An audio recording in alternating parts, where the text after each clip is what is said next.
Hold up. Let's get real. Hey guys, welcome to Real Talk with Ronnie. On today's episode, I have Christina Oliva Cinque. Did I say it right? Yes. Amazing.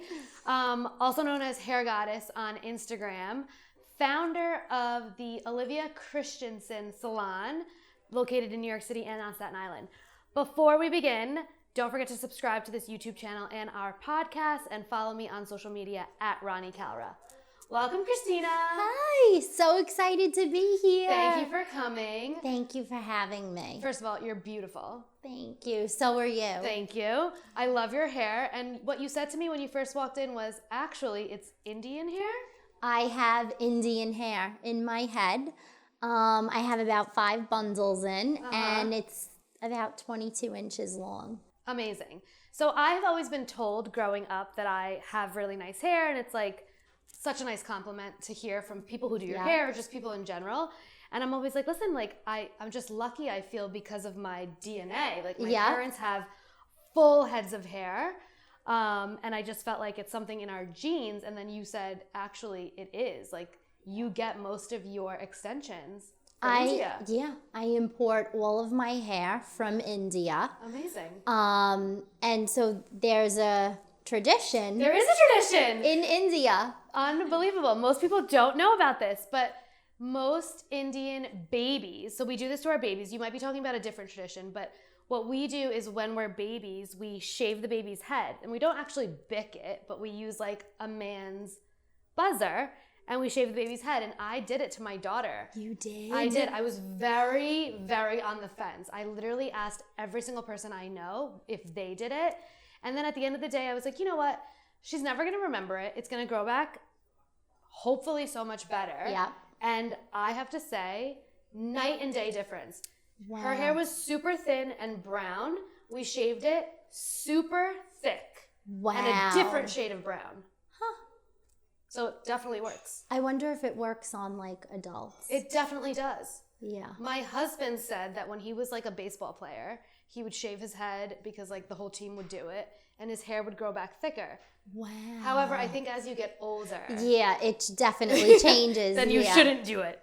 So I did hear of that tradition from one of my employees at the salon. She asked me if I was going to do that to my daughter. She did it to her daughter. Yeah. So I don't know, but her daughter is 6 months old. Yeah. So it didn't grow in. Yeah. Okay. Yeah. It'll come back. Yeah. It'll come back better.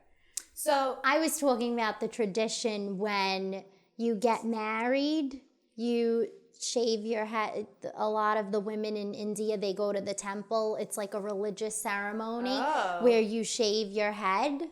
We do not do that in our family, okay. but that's probably where all the hair comes from. Yeah.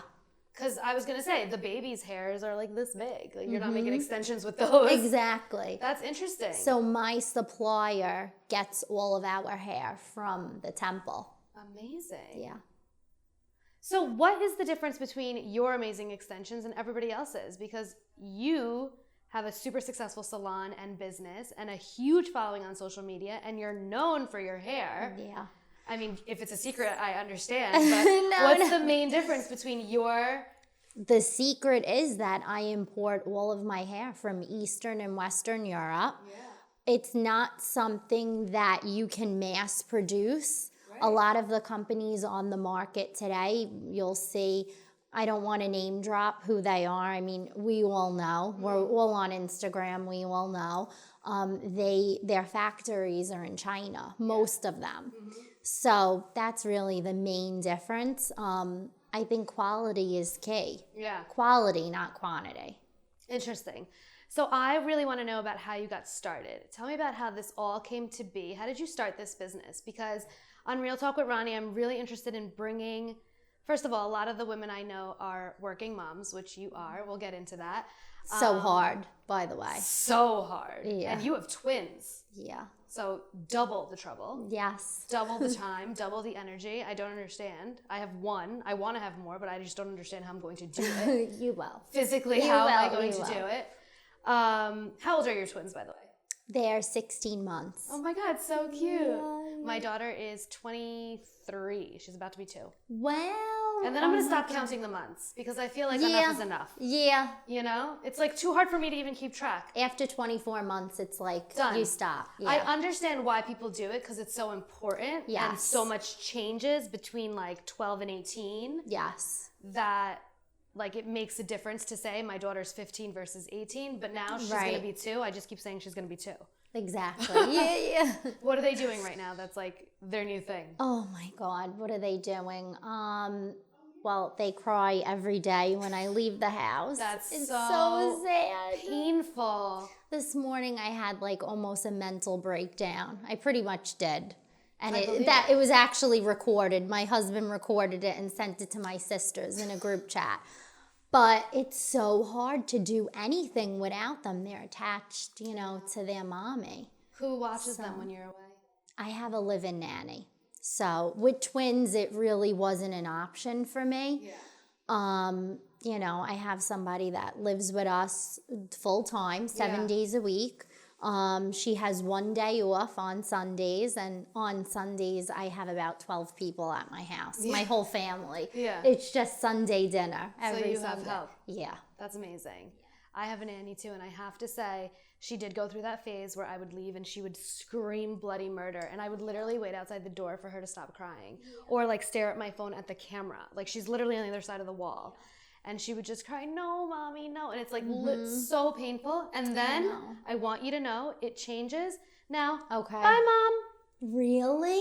Blow me a kiss. Like she can't get me out fast enough. But what age did that start? Literally 18 months. Okay. As soon as she's like, she knows what's going on. She knows I will always come back. Like that was important for me to say to her, Mommy's going to work. She will always come back. Yeah. And so she said, okay, where you go? Like in her mind, she's like, bye, Mom. Mommy's going to work. Wow. Okay, at least I have something to look forward to. Yeah, so my nanny doesn't live with us, so every morning she comes, and she knows that when she comes, Mommy leaves. Yeah. So literally, she walks in the door, and she says goodbye to me, and I'm like, I'm not ready to go yet. Oh my God. She's literally shoving me out the door. Yeah. So it changes. Wow. It gets better. Okay, all right, good. So tell me about how you got started. So I got started when I was 18.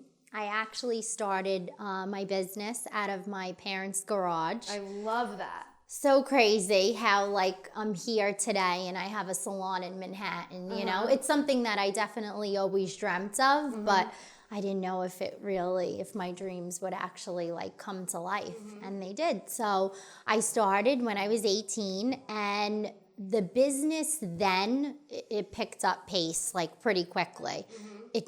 I built my entire business from word of mouth. Really? There was no social media back then. Yeah. I mean, this is going back 14 years ago, which I just revealed my actual age. But there was no social media, so I built my entire business off of word of mouth. Like you would go and tell your friend, and she would tell her aunt, her cousin, and it just got crazy, and I couldn't work out of my parents' house anymore. Right. So I opened up a small space on Staten Island, and then I said, you know what? The next big step is Manhattan. Yeah. I have to be in Manhattan. So, and then that's how I ended up here 4 years ago. Amazing. I always say to my Victoria, I know you have your own Victoria. Yes. Your sister is Victoria. I always say to my Victoria that people come to New York City for 2 reasons: to find love or build their career. Wow. And I was lucky enough to get both. Oh my God. I really took full advantage of this damn city. Yeah. And on days where I actually literally hate living here. There are days when I was pregnant and I'd walk down the street and I would just smell garbage and want to throw up all over every person next to me. Yeah. I think to myself, I actually do love it. It's been so good to me. Yeah. I'm so sorry I hate you right now, New York, but tomorrow I will wake up and love It's you. a beautiful city. And if you could make it here, you could make it anywhere. Seriously. It really is true. I know. It sounds cliche, but it's really true. It is. So you started in your mom's garage. Then you opened a salon in Staten Island, and now you have one in New York City. And tell me about what's the future of what's happening with your business? I think as we continue to build and grow as a brand, I think eventually I might leave Staten Island behind. I hate to say that. It's like a pit in my stomach when I say that, because I started there and it's all like my loyal customers, and I love Staten Island. It's home for me. But I think that I outgrew it as a person. Sometimes that's okay. I feel like your roots are who you are and they'll always be with you. But moving on to bigger and better is only a good thing. Yep. And I feel like they'll come to you. They'll come to the city. Yeah, I think Not that so. far. Just go to the bridge, Staten Island. You could do it. I know. Do you still live there? I do. Okay. Yeah. So there you go. It'll always be home. Exactly. Tell me about how your family's involved in your business. Because I feel like Italians and Indians are very similar in one way, that our family is literally everything. Yes. But they are also involved in everything. Heavily. Whether we like it or not. Yep. It's obviously a blessing. However, it could also be a curse. Yeah, it can be. So, I do have Victoria with me still. My cousin Anthony, he's graduated from college. He went to college, you know, he has his bachelor's degree, and he's moving on to other things. So he did work with you. He did. He worked with me for 5 years. And he was the manager of my salon. Got it. And he was excellent. Yeah. But sometimes working with family, it doesn't always work out. It's a blessing and a curse. And sometimes we just have to, you know, we grow as individuals, and, you know, so. And what about your sister? What does she do at the salon? My sister is my right hand. Just like my Victoria. They're good people. They are. So she's with me everywhere I go. If we're in Staten Island right now 2 days a week, and then we're in Manhattan 2 days a week. And she does everything for me. She manages my clientele. We work on the clients together, and we get them in and out in 1 hour. Amazing. Sometimes less than an hour, because my clients, they're busy here. Yeah. You know? Oh, I need to talk to you about that, because when I go to the hair salon, it's at least 3 hours. Wow. And I don't get extensions, but I get my hair dyed. Okay. And then the cut and the color. So I have to dye my roots because I go gray. I don't know if that's also a genetic thing. I went gray at like 27, 28. 22. Oh, wow. I was sitting in college with my girlfriends, and they were dyeing my roots in the bathroom. Oh, my goodness. 22. Wow. But I heard, I don't know, you can tell me if this myth is true or not, that if you go gray, you won't go bald. Yeah. I was just gonna say that. Perfect. Actually, I'm like, you know, going gray. It's better to have that rather than lose your going hair. bald. Thank God. Yeah. All right. So this is a great revelation for me today. Yeah. So talk to me about like who else in your family is involved in your business and how that is. I mean, as sisters, I have a sister. She's much younger than I am. She's 7 years younger than I am. I think you said you're a decade apart. Yeah. So, you know, my sister could attest to this. She always thought that I was like a motherly figure to her. Like she would ask me my opinion about things that she would ask my mom opinions about. And then like a lot of times even today, like she was just on a bachelorette party and I was like, send me, like I need to track you. She was in Mexico. I was like, send me your location. Yeah. Because like at night I was like, where the hell is she? And she was out. Yeah. And I was worried, like she's my child, but she's not. So, we have all of our locations. Of course. Yeah. Of course. Yeah. It's just a thing. So, I mean, does it get tough? Do you feel at times, or maybe this is a Victoria question, that you're treating her as your sister, you're treating her as your employee? Is there a fine line? Do you guys have to kind of check yourselves from time to time? I mean, every day.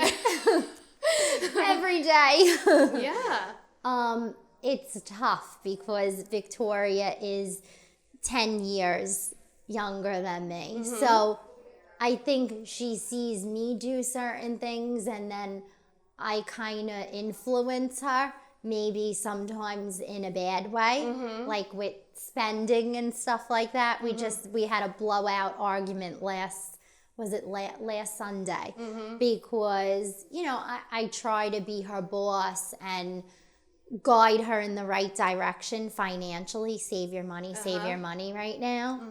And then She's just shopping.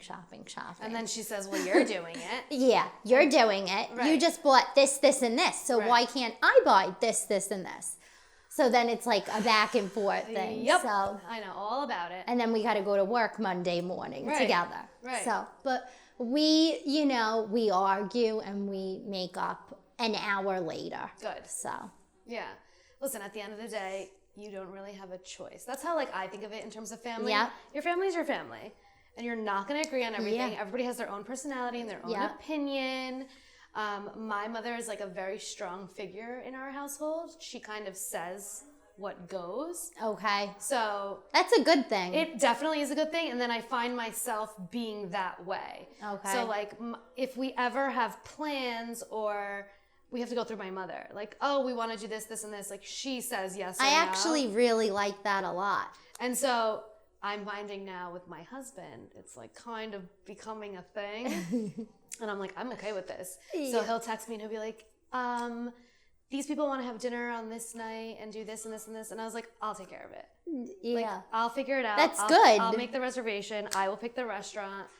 I will decide where we're going, you know? Yeah. And he's okay with that. Plus, you're so busy with your own schedule. Right. He has to kind of make sure that you don't have a X, Y, and certain Z. meeting or something. Yeah. Right. And with our daughter, it's a lot of coordination with, if I'm working late 2 or 3 days a week, I want to make sure that he's home with her. Yeah. If he's out 2-3 nights a week, I want to make sure I'm Of there. course. So it's a good balance. Yep. We don't want to just at the end of the day, we're out all day, and I know she's at home and she's taken care of, and we love our nanny. She's our family. That's so important. But I feel so guilty, and I'm sure you feel the same. If Yeah. I get home at 7 and she's asleep by 8, I know. I missed everything. I feel so guilty.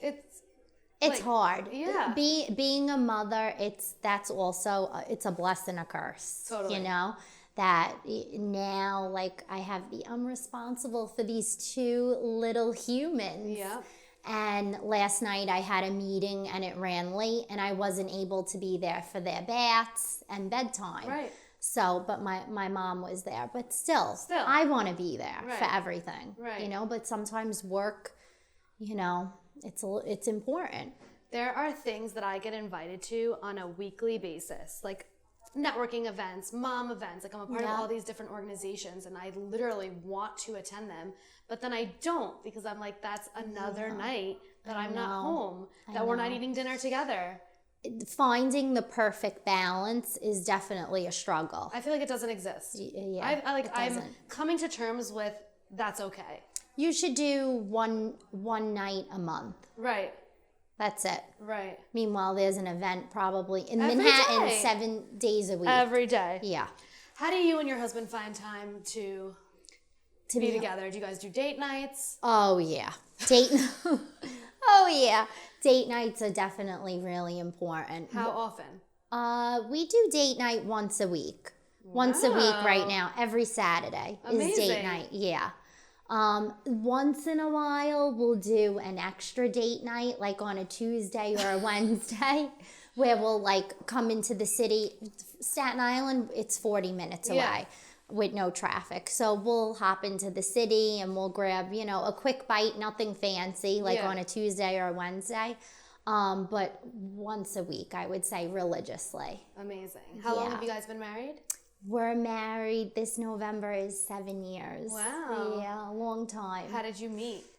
We met through friends. We actually met, so we were out with about 5 people in a restaurant in Brooklyn called Ario's. It's very popular. I don't know if it's around now, but it was back in the day. And so we met just out with friends, and then 6 months, he was asking about me and I was asking about him. And finally, the couple that we're friends with, they were like, we're just going to set the 2 of you up because you keep asking about each other. Perfect. So we dated, we really met July 15th, 2018. Exactly. 2008. I'm sorry, 2008. Okay. Yeah. So that was our first date. And then from then on, we just hit it off. Amazing. Yeah. So this summer is going to make 12 years together. Yeah. It's kind of it flies, but it feels like forever. Yeah. Does that make sense? Yeah. Because I feel the same way. How long are you with your husband for? I think 11 years. Oh, wow. So about Very the similar. same. Yes, Yeah. we met in 2008 also. Okay. Because we celebrated New Year's Eve 2009 together. That's how I remember. Wow. It was our first New Year's. And then, even though at some point we had one tiny little break in our relationship, we celebrated every New Year's since 2009 together. Wow. And I realized that last year when we had the baby, because we didn't do anything. She was so little, and it was like the one time we didn't do anything. Like, we didn't even go to a friend's house. We were just like, forget it. We're just like gonna stay home. Yeah. And I was like looking through my memories, and I was like, we've celebrated every New Year since 2009 together. Wow. Which is funny. So nice. Yeah. And to look back at pictures from like 2010 and 11, open bar at like Bounce versus, you know, watching the ball drop in my living room. Things have changed. Yeah. Drastically, Drastically. For the better. Yeah. Always for the better. I think so. I just don't have energy anymore. Like, even if I wanted to, Really? I'm so tired. What time do you go to bed? 10, And what time do you wake up? 6:30. Okay. About the same. Yeah. I go to sleep 10:30. I get up, well, sometimes 5:30. Depends on the babies. Yeah. Right now, I did the Ferber Method. Okay. I don't know if you've heard of it. Yep. Unbelievable. Life-changing. I did it too. You did? Mm-hmm. I waited until they were 13 months. I was petrified. So did I. Didn't want to make them cry. Yep. And now I'm like, cry all you want. Yeah. See you later. Exactly. Yeah. Jaded. Oh my goodness. Before they were one, I like was up before she was one, I was night long. It's so ridiculous. And you could imagine with twins, like running back and forth. I cannot imagine. And then going to work. I was like, I hated my life at that point. I really did. Sleep is so important to So everything. important. Yep. I'm glad your kids are sleeping. Yeah. So I did that, and since then, I mean, they sleep throughout the night. They go to sleep 7:30, 8 o'clock, and they get up for the most part at 7. But Simona, she gets up early. She's the early bird. What? So, Why? Like, what she has a clock in her head. I know, it's same 6 a.m. Wake up, Mom. Mm-hmm. So I wake up with her. We go downstairs. She has a smoothie bottle every morning. I love it. She loves her smoothies. I love it. And so healthy. yeah, and we lay on the couch and we watch TV. Mm-hmm. The minute the sun comes up, she's off the couch. And ready to play. Yeah. My daughter wakes up and she's just ready to go. I mean, Sesame Street is on in the background. Yep, us too. She's playing, like, she's got her Elmo, and she calls Cookie Monster Nom Nom. Oh, so my Elmo God, and so Nom Nom, and she's like cute. playing house with them, and they're having a tea party, and she's like on the go, and I'm just like, coffee, just give me 3 minutes. Yeah. You know? She's like, mommy, and just like off. Yeah. They have so much energy. So much energy. So I want to talk to you about your time on reality TV, because I know a little bit about that. I was on $1 Million Listing for a little while, and it was crazy. I know, I heard. And life-changing. And you were featured on TLC. Yes. Tell me about the show. What was it about? Why aren't you back on? What's going on? The show was unbelievable. It was such a great experience. Mm-hmm. And such a huge accomplishment to have my own show on such an amazing network.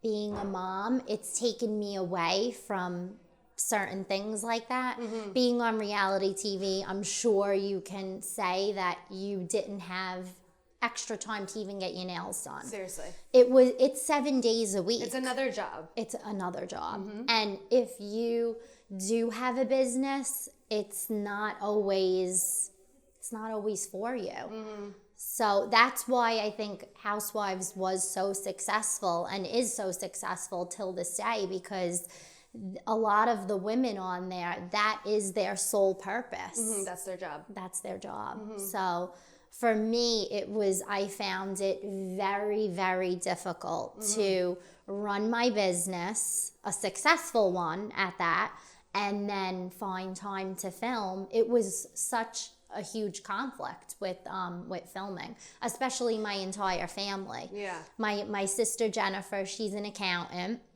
and Victoria and Anthony, it was fine. They work for me, so that was a breeze. But my parents also. My parents they're busy people. My mom works full time. So it was hard. It was a conflict with getting our schedules together. Right. And the producer did an interview and mentioned that. Sure. That our schedules were hard. I'm sure. Yeah. I mean, what people don't realize is like, yes, it's reality TV and yes, it's real, but there's so much that goes on behind the scenes in terms of scheduling and approvals and planning and like getting a camera through the door, especially with New York City and all the apartments. You can't just bring a camera into a building. Yeah. The building has to approve it. The property manager has to approve it. If it's a co-op, the board has to approve it. Then the owner has to approve it. Yeah. And all of those people sometimes don't say yes, aren't available. And then if you get them all to say yes, it's just constant struggle of just coordination, which in itself is a full-time job. Well, another conflict now that you mentioned that was my clientele. A lot of my clientele didn't want to be on. I know. So not everyone, TV isn't for everyone. As everyone knows, my husband wasn't on. So that was another conflict. So for the 6 months that we did film, me and my husband, our relationship kind of took a back seat because it was 6 months of filming and he wasn't a part of the show. That's funny. I feel like he's just like my husband. He wants Your husband wasn't on the show? Nope. And he wants nothing to do with it. And I remember asking him, if I become a cast member, maybe one day in the future, what are you going to do? And he was like, at that point, I would say, yes, do it because it's so good for your business, but we would really have to set some ground rules. Like, he's like, I'm not comfortable with them in our bedroom while we're in bed. Like, I'm not comfortable with that. Yeah.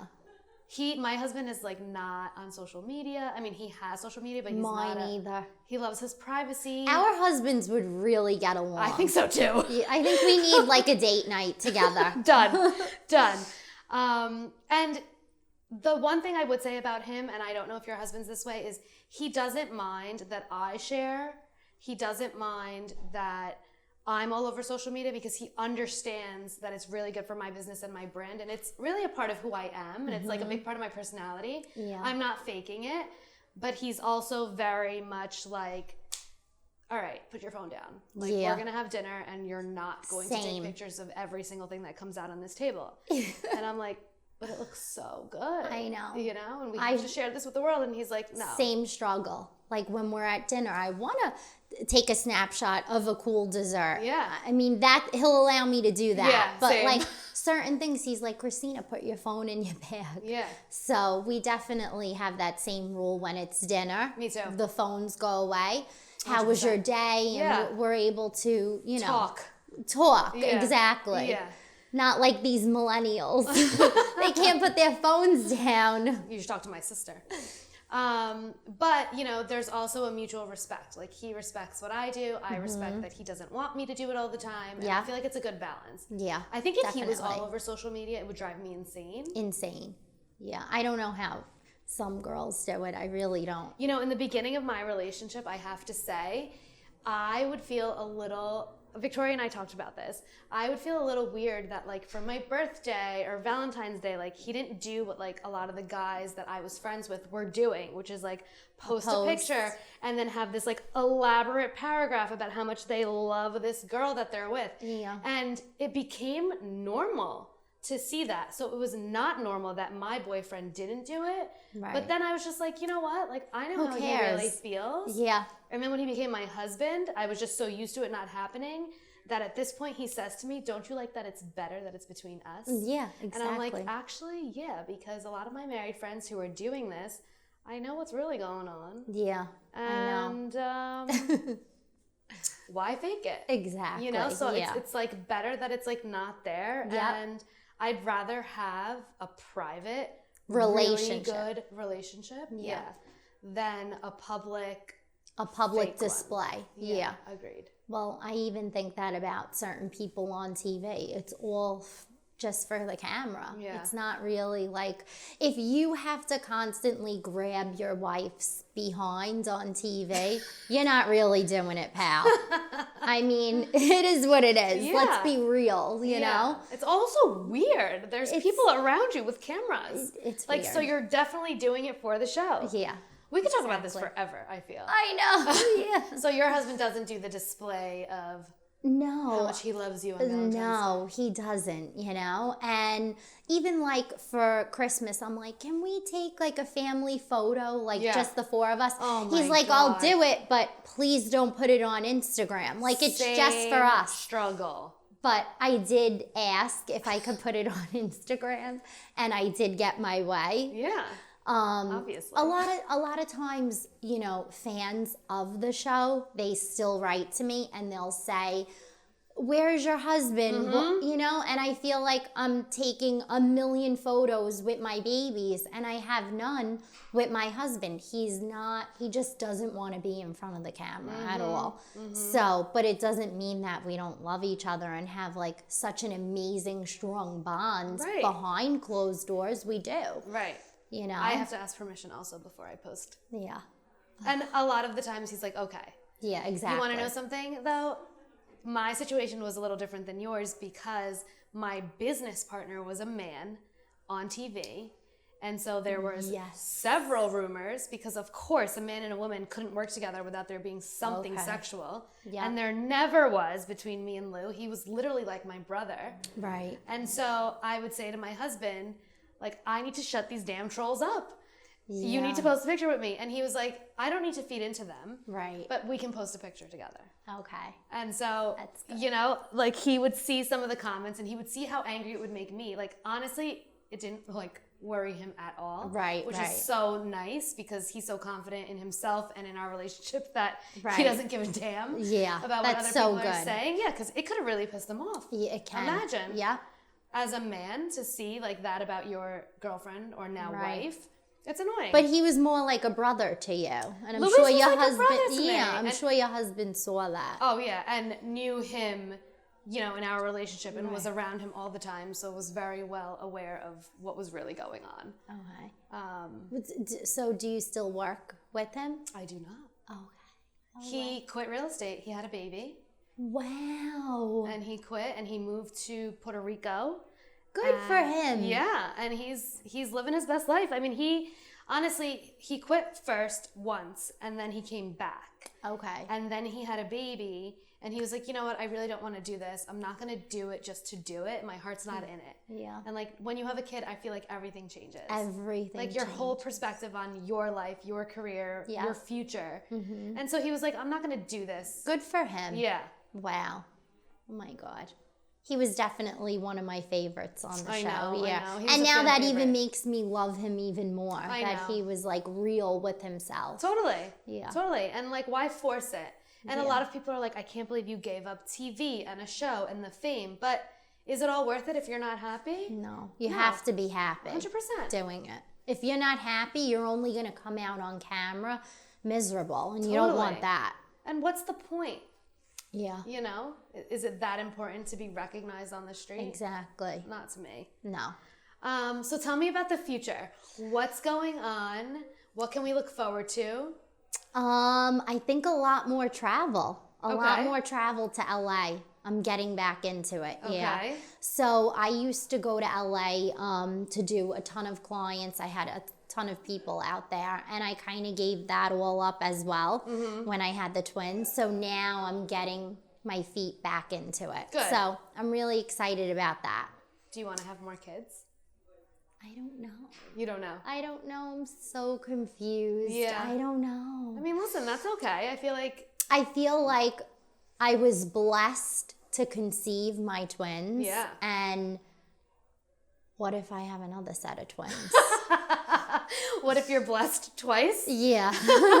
Kind of scary. It's so scary. So then Victoria quits and she's like, yeah. Yeah, she's just full-time aunt. Exactly. She's shaking her head at the camera. So me and my husband run in your family? On both sides. Okay, so it's a possibility. That this could happen again. So it's definitely a talk that me and my husband have been having now that they're 16 months. Yeah. And I've been very public with the fact that I'm a tiny person and I had 2 babies inside of me. So my stomach is destroyed. I definitely need a tummy tuck. I have stretch marks and I have loose skin. So I want to do my surgery sooner rather than later, especially early 30s. I want to like be in a bikini again. Yeah. So I keep telling my husband, oh, I think I'm going to go out to LA and do my surgery. And he's like, go do it. But in my heart, I feel like I